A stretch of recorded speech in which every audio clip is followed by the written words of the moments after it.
예, 함께 보실 하나님 말씀은 신약성경 마태복음 8장 24절입니다. 예, 마태복음 8장 24절 한 절만 읽고 오늘 이스라엘의 지형과 기후에 대해서 살펴보겠습니다. 오늘은 글씨가 없고 거의 그림이기 때문에 그림을 잘 참고해 주시기 바랍니다. 예, 마태복음 8장 24절 신약성경 12면 전후를 보시면 되겠습니다.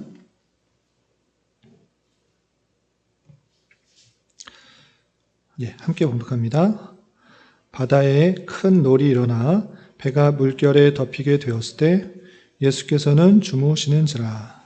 아멘. 예, 지난 시간에 신약 성경에 꼭 알아야 될 내용 중에 분파가 어떻게 생겼는지에 대해서 살펴보았습니다. 그리고 예수님의 행적과 예수님의 제자와 여러 가지 것들을 계속해서 공부하기 전에 잠깐 쉬어가는 그런 시간으로 이스라엘의 지형과 기후에 대해서 살펴보도록 하겠습니다.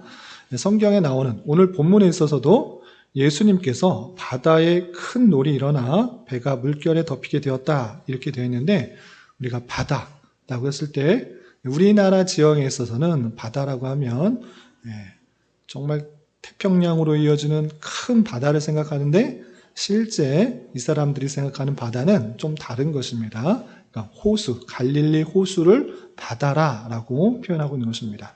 이렇게 이스라엘의 지형과 또 기후들을 잘 알지 못하면 성경의 내용들을 정말 잘못 이해할 수가 있는 것입니다. 그래서 구약시대뿐만 아니라 신약시대의 전체에 통틀어서 잘 알아야 될 이스라엘의 지형은 어떠한지, 그리고 기후가 어떠한지 살펴보면서 성경을 똑똑 잘 이해할 수 있는 좋은 기회로 삼도록 하겠습니다. 먼저 첫 번째는 이스라엘이 도대체 얼마나 큰 것인가, 우리나라와 정말 동떨어져 있기 때문에 그것이 큰지 작은지 잘 모르는 경우가 있는데, 앞에 보시면 지도를 해놨습니다. 이스라엘의 역사를 볼 때 나라가 크게 번성한 때도 있었고, 솔로몬이나 다윗 시대는 나라가 아주 컸었는데 그 외에는 나라가 좀 줄어들었습니다. 그래서 정확하게 비교는 어려우나 대략적으로 현재 이스라엘의 크기와 비슷하다고 가정하여서 우리나라 남한과 비교해 놓은 그런 그림입니다. 남한이 큽니까? 이스라엘이 큽니까? 네, 남한이 큽니다. 그래서 면적으로 따져보면 남한의 5분의 1 정도 되는 정도의 크기가 이스라엘 땅이다, 현재 이스라엘 땅이다라는 것입니다. 물론 솔로몬 때는 나라가 많이 커진 데가 있었으나 그럼에도 불구하고 우리나라보다는 좀 작은 것입니다. 그래서 대략적으로 면적을 생각할 때 우리나라의 강원도 정도 되는 정도의 크기가 이스라엘이다, 이렇게 생각하시면 되겠습니다. 이해가 되셨죠? 그리고 반대로 대한민국 지도에서 이스라엘을 떼어서 갖다 놓으면 이 정도 되는 크기다라고 할 수 있겠습니다. 현재 이스라엘의 그 남과 북의 크기가 남한의 크기와 약간 비슷한데 조금 작다, 이렇게 생각하시면 되겠고, 훨씬 얇은 그런 나라다, 이렇게 생각하시면 되겠습니다. 이렇게 면적부터 개념을 좀 잡아주시면 좋겠고, 그리고 이스라엘의 지형을 생각할 때 어떤 중요한 그런 지역이 있습니다. 어떤 지역을 알아야 되느냐 할 때 가장 서쪽으로는 지중해를 만나고 있다라는 것들을 염두에 두시면 되고, 그리고 이스라엘의 가운데는 강이 하나 흐른다, 이렇게 생각하시면 되겠습니다. 그래서 서쪽에는 지중해, 가운데는 강 이름은 유명한 요단강이 흐르는 것입니다. 그리고 북쪽에도 하나 큰 호수, 남쪽에도 큰 호수가 있는 것입니다. 북쪽에 있는 호수는 이름이 뭐죠? 갈릴리 호수라고 하고, 남쪽에 있는 호수는 염해 또는 사해라고 말하는 것입니다. 그런데 성경에서는 이 갈릴리 호수를 오늘 처음 읽을 때도 살펴봤듯이 호수라 하지 않고 신약성경에도 바다라 이렇게 표현하는 것입니다. 왜 호수지 바다입니까? 바다는 엄청 큰 건데 왜 호수를 바다라고 합니까? 라고 할 때 그것도 어느 정도 이해가 됩니다. 왜냐하면 이 호수가 상당히 크기 때문에 그렇습니다. 그러니까 가로가 폭이 20km 정도 되고 길이가 10km 정도 되는 것입니다. 엄청나게 큰 호수가 갈릴리 호수인 것입니다. 그리고 갈릴리 호수가 커 보입니까? 밑에 있는 남쪽에 있는 염해, 사해가 커 보입니까? 사해, 염해가 훨씬 더 커 보이죠? 대략 3배에서 4배 사이인데 그때 당시와 오늘날에는 조금 차이가 있기 때문에 3배에서 4배 정도 생각하면 되는데 이 북쪽부터 남쪽까지 길이가 대략적으로 80km나 되는 것입니다.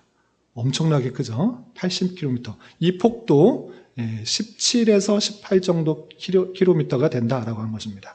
그러니까 엄청나게 큰 호수가 남과 북에 하나씩 있는 그런 지형이고 그 사이를 이어주는 강이 요단강이다 라고 생각하시면 되겠습니다. 요 큰 지역들을 살펴보시고 여기는 빠졌는데 그리고 갈릴리 호수 더 북쪽에는 아주 높은 산이 하나 있습니다. 어떤 산인가? 헬몬산이 있는 것입니다. 헬몬산을 중심으로 그 밑에 갈릴리 호수, 그리고 갈릴리 호수에서 쭉 강이 흘러서 요단강을 지나고 그리고 그 맨 밑에는 염해, 사해가 아주 크게 있다. 이것을 이스라엘의 중심에 있다. 이렇게 생각하시면 되겠습니다. 이 개념을 가지고 계속해서 살펴볼 텐데 그리고 북쪽 지역은 어느 모습인가, 또 중부지방은 어떤 모습인가, 남부지방은 어떤 모습인가, 이것들을 나눠서 한번 살펴보겠습니다. 전체적으로 살펴보기에는 이스라엘 지형이 대단하게 다양하게 있기 때문에 이해를 돕기 위해서 세 부분으로 나눠서 살펴보겠습니다. 그러니까 갈릴리 호수 북쪽을 북부 지역, 그리고 갈릴리 호수와 사해 그 가운데를 중부 지역, 그리고 사해 밑에를 남부 지역으로 해서 딱 잘라보는 것입니다. 지형이 어떻게 생겼는가 잘라보는 것입니다. 그래서 첫 번째 북부 지역의 단면을 보도록 하겠습니다. 좀 해상도가 좀 떨어져서 잘 보이실지 모르겠는데 여러분 갖고 계시는 교환도와 참고해 주시기 바랍니다. 북부 지역, 그러니까 갈릴리 지역을 중심으로 딱 지구를 잘라서 그 단면을 보면 이렇게 되어 있습니다. 어떻게 되어 있느냐? 동쪽 편은 고원과 사막지로 되어 있고 북쪽 편은 높은 산악지역으로 되어 있습니다. 그리고 서쪽 지역은 평원과 산악지역으로 되어 있다. 이렇게 생각하시면 되겠습니다. 헬몬산이 가장 북쪽에서 높은 지역을 형성하고 있고, 그리고 아까도 말씀드렸다시피 동쪽과 서쪽 가운데를 딱 분단하여서 동서를 분단하여서 요단강으로 되어 있는 것입니다. 그리고 내용을 보면 단층으로 되어 있습니다. 이쪽 지형과 이쪽 지역이 약간 다른 성격의 그런 땅으로 되어 있어서 단층으로 되어 있다. 이렇게 생각하시면 되고 그 아래로 강과 호수가 있다. 이렇게 생각하시면 되겠습니다. 그리고 중부지방을 보도록 하겠습니다. 중부지방. 그러니까 요단강 사이를 가로지르는 그 지형은 어떻게 생겼는가 이 부분을 보도록 하겠습니다. 여기 또 마찬가지로 요단강을 중심으로 동쪽 편은 고원지대와 사막으로 되어 있고 서쪽 지대는 아까 북쪽 지역에는 산악지대와 고원지대가 많다 그랬는데 중부지방에는 산과 평야지대가 많이 있습니다. 그래서 중부지방에는 해변 가까이 평야지대가 많이 있다. 이렇게 생각하시면 되겠습니다. 그리고 남부지방을 이것도 그림으로 되어 있는 그 부분인데 요단강 그 골짜기 요단강을 중심으로 이쪽은 산과 산이 있고 동쪽에는 또 사막지대가 있고 또 서쪽 부분 바다를 만나는 그 지역에서는 평야지대가 있다. 이렇게 생각하시면 되겠습니다. 그리고 맨 마지막에 남부지방 사해를 중심으로 남부지방은 어떤 지역이 있는가라고 했을 때 이번에는 동쪽은 비슷합니다. 그러니까 산과 또 사막지대. 근데 서쪽에서는 좀 바뀝니다.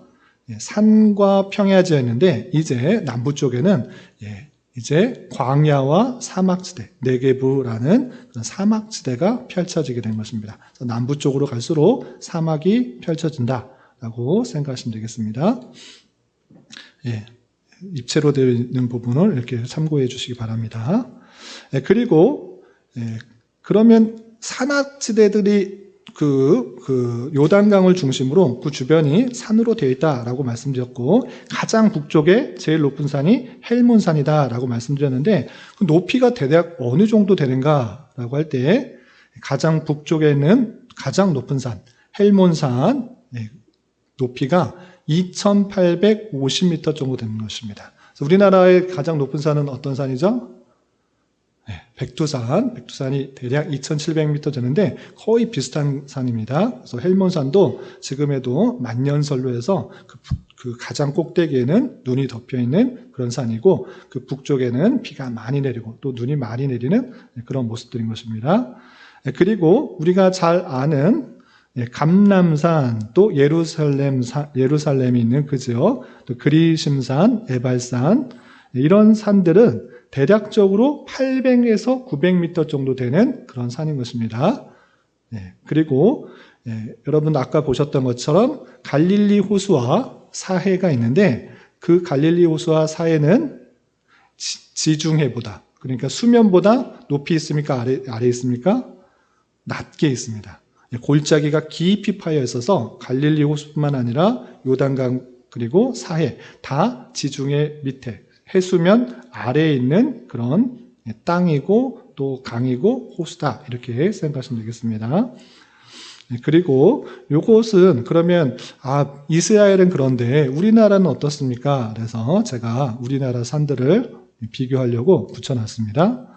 백두산은 2,744m 해서 헬몬산하고 거의 비슷한 높이입니다. 또 한라산은 1,947m, 지리산은 1,912m 하면서 높은 산들이 있는데, 이스라엘은 헬몬산이 제일 높고 나머지는 높은 산들이 많다, 적다? 많지 않다. 높아봤자 900m 아래 정도 되는 그런 산이다라고 할 수 있습니다. 그런데 우리 서울, 우리 백두산 못 가봤고 한라산 가본 사람도 많지 않고 지리산도 잘 못 가봤으니까 우리 서울 근처에 있는 근교에 있는 산들은 얼마나 높이가 됩니까? 제가 찾아봤습니다. 북한산이 836m, 도봉산 740m, 수락산 638m라고 하면서 우리가 서울 근교에서 볼 수 있는, 인천 말고 서울 근교에서 볼 수 있는 그 산들의 높이가 이스라엘의 높이 있는 산과 비슷하다. 그것보다 조금 차이가 있지만, 조금 높기는 하지만 비슷한 정도의 산이다라고 할 수 있는 것입니다. 그래서 예루살렘이 지금 높이 있는 고지에 그 산악을 따라서 성이 있기 때문에 그것이 참으로 요새와 같은 지역이다라는 것들을 염두에 두고 성경을 읽어가면 더 좋겠습니다. 그리고 지형적 특징, 아까도 본 것처럼 가운데 중심으로 요단강, 그 계곡이 되어 있는데 양쪽으로는 산과 고원지대가 이렇게 있고 서쪽 편으로는 평야지대가 넓게 있는 그런 모습들이 되어 있다라고 할 수가 있고, 또 지중해, 해수면보다 갈릴리뿐만 아니라 요단강 그리고 사해는 다 밑에 있다라는 것들을 우리는 생각해 보셔야 될 것입니다. 그래서 입체적으로 보시면 헬몬산, 그 북쪽에는 비가 많이 내려서 또 눈이 더운 시즌이 되면 눈도 많이 녹아서 이 헬몬산에서 나오는 그런 물들이 계속적으로 어디로 계속 향하느냐? 갈릴리 호수 또는 갈릴리 바다로 모였다가 그 강을 또 계속 밑으로 되어 있기 때문에 요단강을 따라서 계속 남쪽으로 가는 것입니다. 그리고 결국에는 어디로 다 모인다? 사해까지 내려가면서 사해는 그 수심이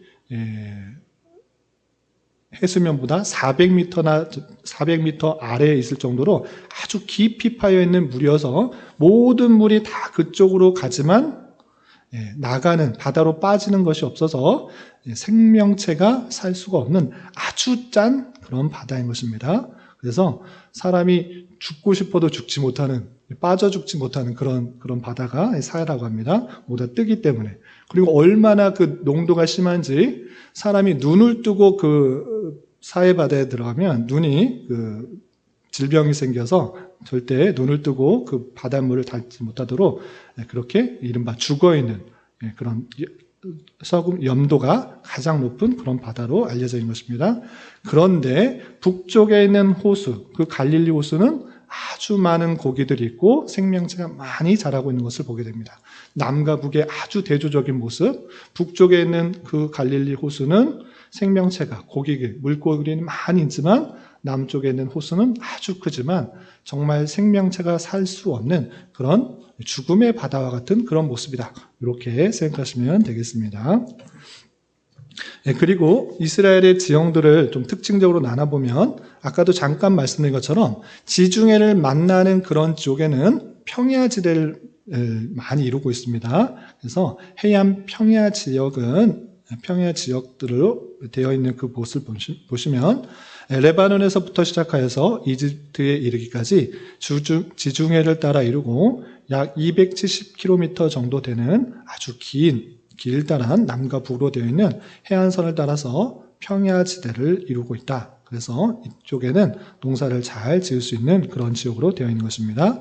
그리고 중앙에는 산으로 되어 있습니다. 많은 산들이 있었습니다. 아까도 잠깐 보였던 것처럼 여러 산들, 감람산도 있고 여러 산들이 있는데 그런 산들이 모여 있는데 이것도 마찬가지로 남과 북으로 쭉 연결되어 있어서 중앙 상하 고지대로 형성되어 있다라고 생각하시면 되겠습니다. 그래서 해안의 평야지대의 동쪽 변에는 중앙에 산들이 많이 있다 살펴보시면 되고 그리고 그 옆에 요단강을 중심으로 깊은 계곡들이 있는데 그 계곡은 북쪽의 헬몬산으로 시작하여서 갈릴리 호수를 지나서 요단강을 따라 사이에 이르고 홍해까지 이르는 지구상에서 가장 낮은 계곡지대로 되어 있는 것입니다.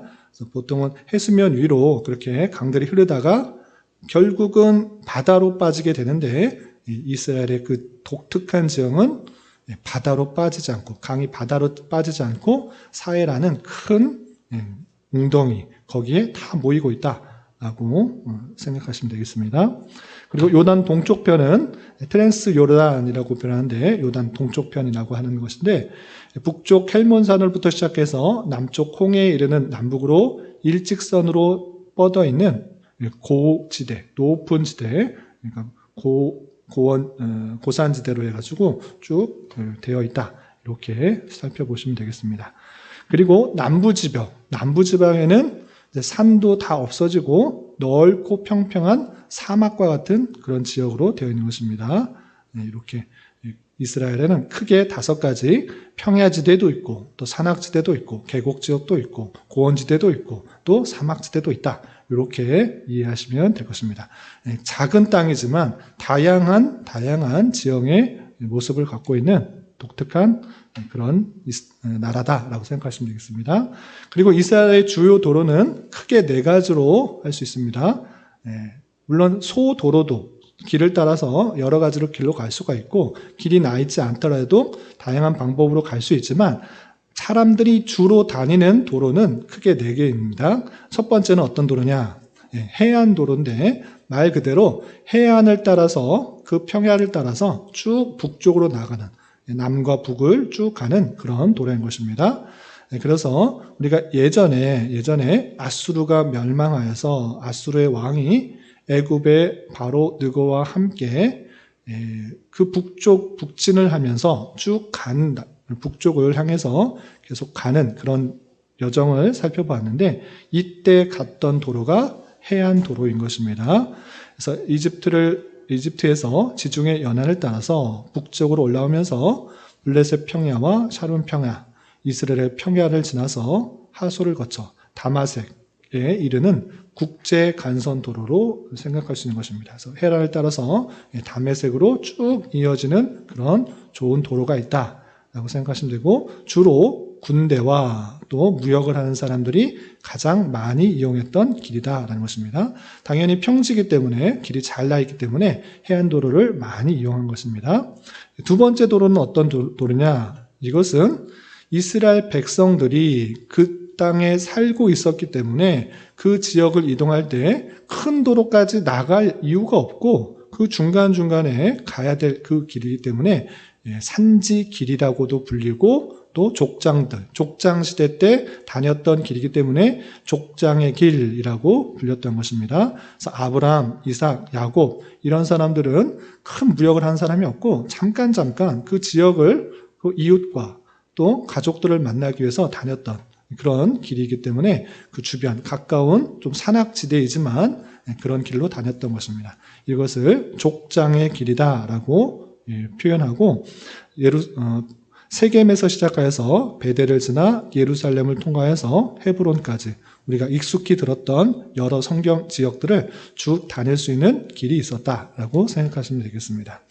그리고 아까 중앙에 계곡이 있다고 그랬습니다. 계곡이 있기 때문에 그 계곡을 따라서 또 가는 것도 어렵지 않았습니다. 그래서 갈릴리 호수를 따라 요단 계곡을 따라서 남쪽으로 가는 길인데 갈릴리 호수에서 벳산과 여리고를 지나서 사해를 지나고 엔게디를 지나고 아라바 계곡을 통해서 엘랏까지 쭉 이어서 갈 수 있는 길이 있었던 것입니다. 이것이 계곡의 길인 것입니다. 그리고 마지막은 왕의 대로인데 왕의 대로는 왕이 다닌 도로다라는 그런 의미가 아니라 주로 다녔던 길이다라고 해서 그냥 왕의 도로라고 이름을 하게 되었습니다.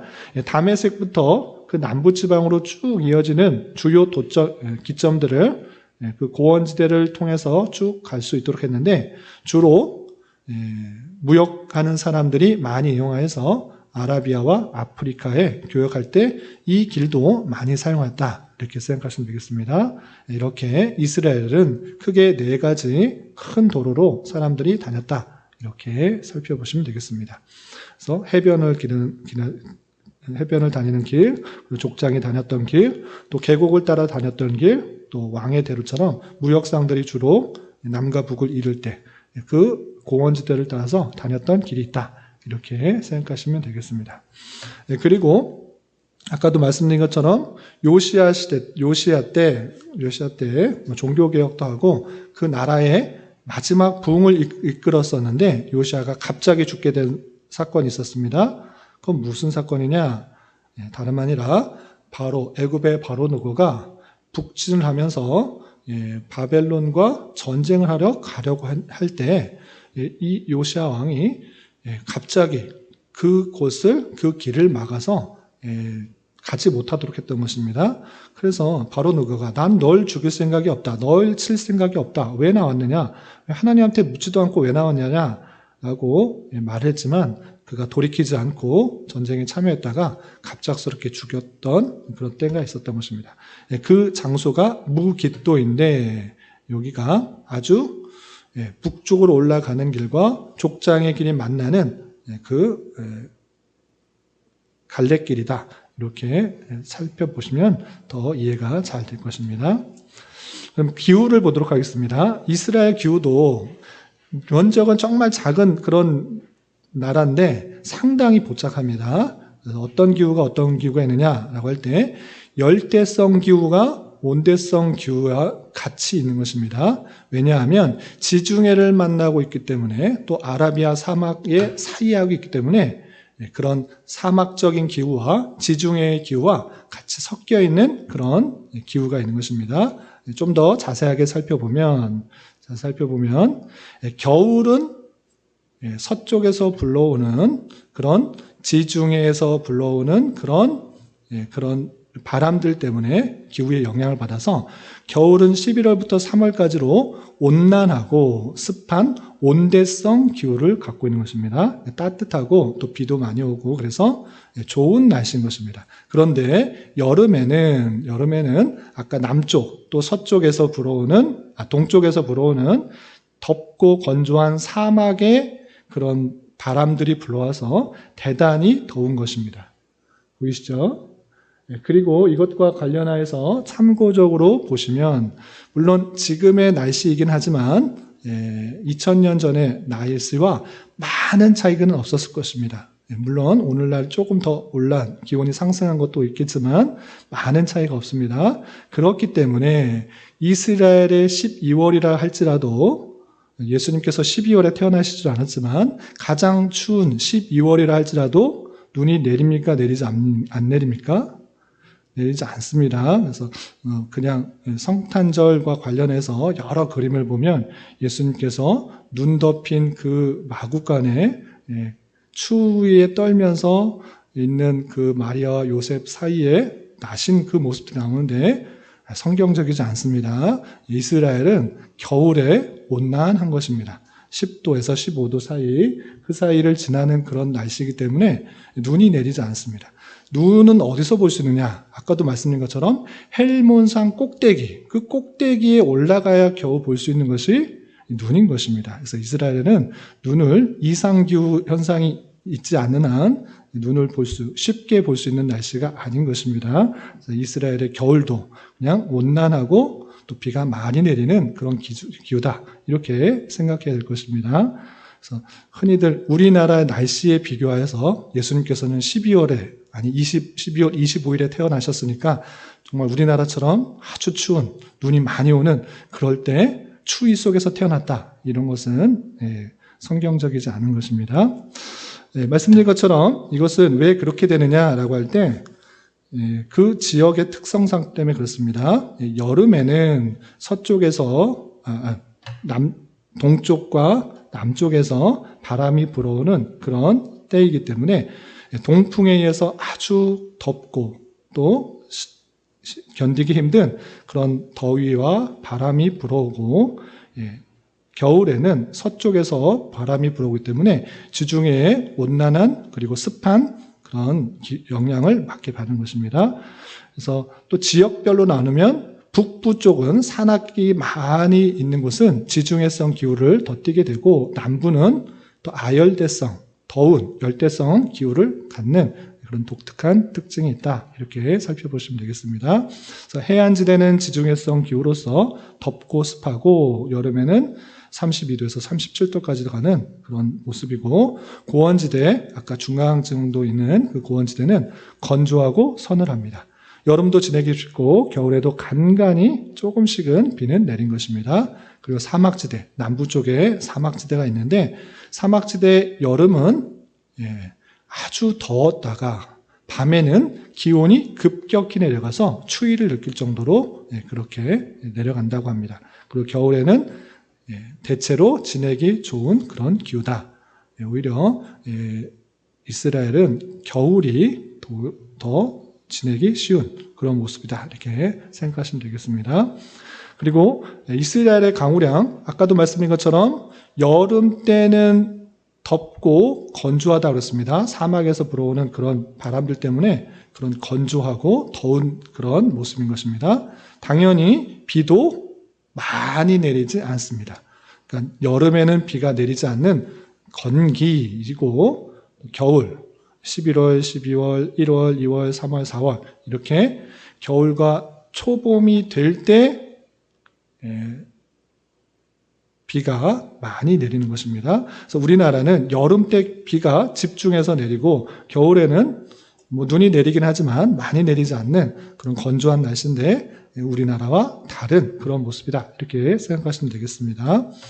그렇기 때문에 성경에 이른 비를 내려주시고 또 늦은 비를 내리시고 이렇게 표현하고 있는데 우리는 이른 비하고 하면 장마가 시작되기 전에 7, 8월이 시작되기 전에 이른 비를 내려줘달라는 그런 의미로 생각하기 쉽습니다. 그래서 한 3, 4월에 이른 비가 내려서 곡식들이 잘 자라다 이렇게 되는데 그런 것이 아니라 우리나라 반대인 것입니다. 그래서 이른 비는 겨울이 시작되기 전에 비가 내려야지 곡식들에게 먼저 물을 줘서 잘 자라날 수가 있게 된 것입니다. 그래서 이른 비는 물기를 뿌려놓은 정도의 조그만 비인데 10월부터 11월까지 내리는 것이 이른 비인 것이고 겨울 비는 천둥 번개를 동반한 소나기, 장마비로서 자주 내리는 것입니다.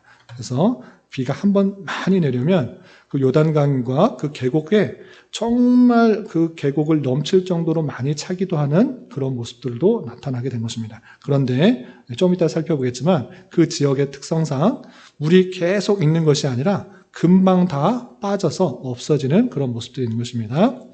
그리고 늦은 비는 이제 건기가 시작되기 전, 그러니까 우기가 맞춰지고 건기가 시작되기 전에 늦은 모습 때, 이제 추수가 될 때 결실을 충분하게 할 수 있도록 내리는 비가 늦은 비인 것입니다. 그래서 늦은 비는 3, 4월 정도 내리는 비가 늦은 비인 것입니다. 그리고 농작물의 결실을 충실하게 만들어 하는 역할을 하고 봄비라고 할 수 있습니다. 그리고 건기는 4월부터 9월까지 비가 거의 내리지 않는 그런 시기인데 건조하고 뜨거운 마음으로 그렇게 평균 19도에서 30도까지 되어 있는 그런 모습들이다. 이렇게 이스라엘을 나라는 건기가 우기가 되어 있는 그런 나라다 생각하시면 되겠습니다. 그리고 지역별로도 강우량을 좀 살펴보면 북쪽의 산낙지대에 더 비가 많이 내리는 것입니다. 서쪽 지중해로부터 이렇게 비구름이 올 때 여기 산들을 만나서 비가 많이 내리게 되고 남부 쪽으로 갈수록 비는 많이 내리지 않습니다. 그래서 남부보다 북부 쪽에 비가 많이 내리고 또 산간 동편과 서편이 있을 때 산간 서편에 비가 더 많이 내려서 그쪽 지역의 평야지대와 또 곡식들이 잘 자라나게 한다라고 살펴보시면 되겠습니다. 그리고 우기에는 비가 많이 내리지만 또 많이 내려서 헬몬산으로부터 그 계곡까지 깊이 파여 있는 그 요단강 그 계곡, 요단 계곡을 지날 때 비가 많이 내리지만 사람들이 전혀 지나다닐 수 없는 그런 모습까지 차지만 석회화한 지대이기 때문에 물이 대단히 잘 빠집니다. 그래서 금방 그 수위가 낮아지게 되어서 또 사람들이 또 지날 수 있는 정도의 또 높이까지 차기도 하는 그런 특징들이 있는 것입니다. 그래서 석회암으로 되어 있고, 그러니까 요단강을 중심으로 서편에 있는 지역은 주로 석회암으로 되어 있기 때문에 비가 또 많이 내리고 또 침강이 되면 석회 동굴이 많이 생기는 것을 보게 됩니다. 그래서 다윗이 사울을 피해서 돌아다닐 때 이쪽 저쪽 굴에 숨게 되는 것을 보게 되는데 우리나라는 굴도 많지가 않고 굴이야 자연 동굴로 해가지고 몇 개 되지 않아서 그 몇 개만 찾아보면 쉽게 다윗을 잡을 수 있을 것 같은데 사울은 수많은 군대를 동원해도 이 다윗을 찾지 못했습니다. 왜 그런가? 지대가 대단히 굴로 연결되어 있는 그런 석회 동굴들이 여러 곳이 있어서 이쪽 저쪽 피해 다닐 때 잡기가 쉽지 않은 것입니다. 그래서 이 지대가 석회암으로 되어 있어서 물도 잘 빠지고 석회 동굴도 중간중간에 많이 있는 그런 지역이다. 이렇게 생각하시면 되겠습니다. 여기까지가 준비한 내용인데 성경을 그냥 모른 채 읽어도 물론 그 말씀 자체 한 절 한 절에 하나님의 놀라운 사랑과 또 은혜들이 가득 담겨 있지만 오늘 말씀처럼 예수님께서 바다에서 무엇 하셨다? 바다 우리가 생각할 때 바다는 어떤가? 잘 모를 수 있는데 이스라엘의 지형들을 더욱더 잘 이해한 가운데서 또 성경을 보면 더 깊게 잘 이해해야 되니까 우리나라의 실정만 생각할 것이 아니라 이스라엘의 실정에 맞춰서 지형과 기후를 살펴보면서 성경을 잘 읽고 또 더 깊이 잘 잘 깨달을 수 있어야 될 것입니다. 혹시 오늘 관련해서 궁금하신 거나 질문하실 것이 있으면 하시고 오늘은 여기까지 하도록 하겠습니다. 기도하고 마치겠습니다. 하나님 아버지 감사합니다. 오늘 이스라엘의 지형과 기후를 살펴보면서 성경에 나타난 여러 가지 그 내용들을 또 바로 이해하고 또 잘 깨달을 수 있는 또 기회를 갖게 하심을 참으로 감사드립니다. 이 내용을 바탕으로 성경을 더욱더 잘 읽고 바르게 이해하여서 하나님께서 원하시는 것과 또 하나님께서 뜻하시는 것들을 더욱더 잘 깨달을 수 있도록 인도하여 주시고 또 그 깨달은 바 말씀에 따라 하나님의 백성답게 올바로 살아가는데 더욱더 힘쓸 수 있도록 인도하여 주시옵소서. 주님, 돌아오는 주일에는 운영위원회 정기위원 모임으로 갔습니다. 하나님께서 원하시는 것들을 잘 분별하고 또 마음을 갖고 교회의 중요한 여러 사항들을 잘 결정할 수 있도록 인도하여 주시고 또한 성탄의 기쁨과 감사로서 한 해를 잘 마무리할 수 있도록 은혜를 더하여 주시옵소서. 이 자리에 함께한 교회 학교 친구들 주님께서 지혜와 명철을 더하여 주셔서 학업하는 데 부족함이 없도록 인도하시고 주님께서 주신 은사와 달란트를 잘 개발하고 또 활용하여서 주님의 교회와 이 사회에 주님의 선한 도구로 쓰임받을 수 있도록 인도하여 주시옵소서. 주님, 교회 내에 육체 연약함과 질병으로 병원에 치료를 받는 여러 성도들과 그 가족들이 있사오니 주님께서 함께 하셔서 건강케 회복케 하여 주시고 또 하나님의 그 놀라우신 섭리의 역사들을 더욱더 잘 깨닫고 감사 찬송이 끊이지 않을 수 있도록 인도하여 주시옵소서. 돌아가는 발걸음도 안전하게 지켜주실 믿으며 이 모든 말씀 예수님의 이름으로 감사히 기도드리옵나이다. 아멘.